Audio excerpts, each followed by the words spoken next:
Hey everyone, it's Hot Take Tennis here, and I got something we need to talk about. Stefanos Tsitsipas, the Greek god himself, or should I say, the Greek ultimate god. Huh? Here's kind of what we got going on today. Tsitsipas just won an ATP 500, actually his first ATP 500 in his career, which is kind of funny because he has a couple Masters 1000s and other things along those lines, but what I find the most interesting is kind of his level of play and how much it's drastically changed just over the past couple of months.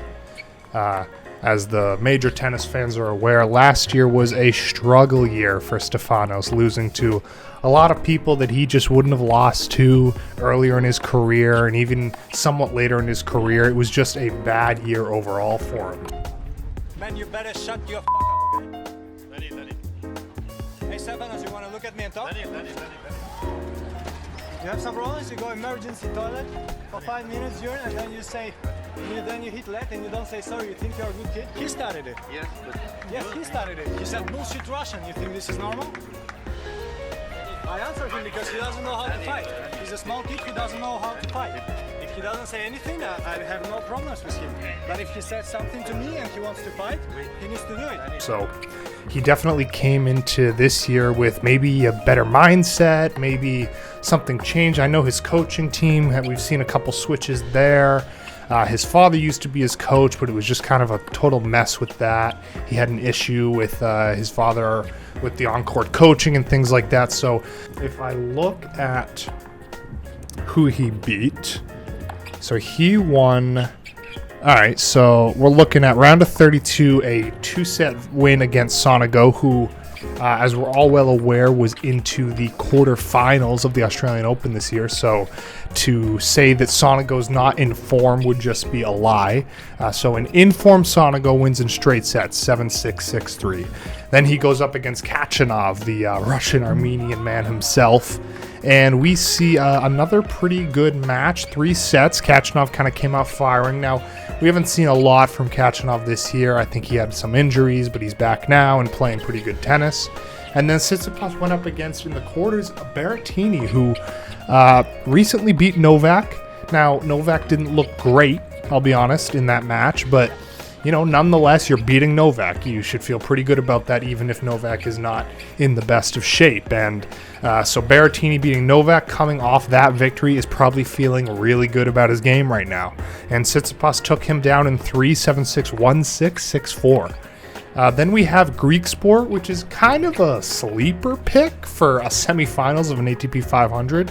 Now, I'm not saying Greek Sport can't do it, but Talon Greek Sport, just doesn't really, in my opinion, have the massive game that you need to have to make it to these top-level events. And, well, he has the level to make it to the events, but he probably doesn't have the level to win these events. But nonetheless, Greek Sport in good form. He took him down 4-4 in straights.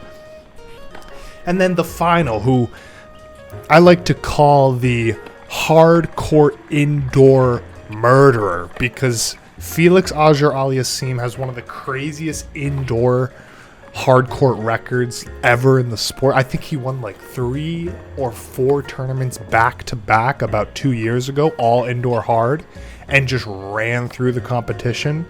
So he has the arguably the best indoor tennis court game that we've seen in a while.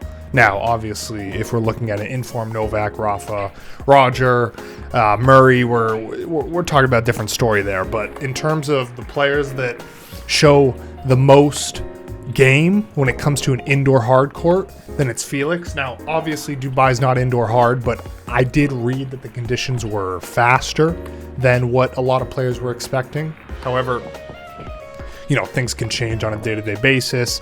Night matches typically tend to be a little bit slower, so that could have been a factor for Felix, as he likes the faster conditions. But here's the major question of this. Actually, there's one other thing that I'd like to talk about. Tsitsipas made a racket switch this year, and it's very interesting. It almost looks like a RF Pro stock from like back in the day with the chic black outline, and we've seen other players kind of rock the all black look. I remember Kokkinakis a couple of years ago had that all black racket look aesthetic. So it really could be anything. It could be a Wilson blade, and we just don't know exactly which year it was. He could be switching to a pro stock. I'm not sure. He could have increased the frame size. I'll actually take a deeper dive into the racket specs and see if I can pull something from the interwebs and see kind of what we're looking at. But that racket change could also help to maybe increase the confidence. You know, a lot of players that switch rackets tend to have they tend to have a big year because it's a change. A lot of it could be a mental thing if you think about it. If you put on a new shirt for a certain event and you're feeling good in that shirt, your confidence is high, so you're able to talk to people better, things like that. It could apply to really anything, and this racket change could be one of those elements. Now, the major question that I had and why I wanted to kind of make this video and talk about is what does this ATP 500 victory mean for Stefanos? What does the Greek god do the rest of the year? Here's what I'll say. Tsitsipas always has good results on clay courts, right? We've seen him successful last year, even though last year wasn't a good year. 2 years ago, even though 2 years ago wasn't his best year as well. So considering that this is a hard court title, which he hasn't won in a while, I'll put some stats up to show what the last time he won a hard court title. So considering it's a hard court title and the clay season hasn't started, I think this might be a resurgence of Tsitsipas back into the top 10 this year. That's the hot take for today. Pop down into the comments. Tell me if you disagree. I know it's a pretty hot one starting off the year, but let's see what happens with our boy Tsitsipas. And let's see where this new racket, new coach, new lifestyle, new mindset can really take him. All right. That's Hot Take Tennis, and I'm out.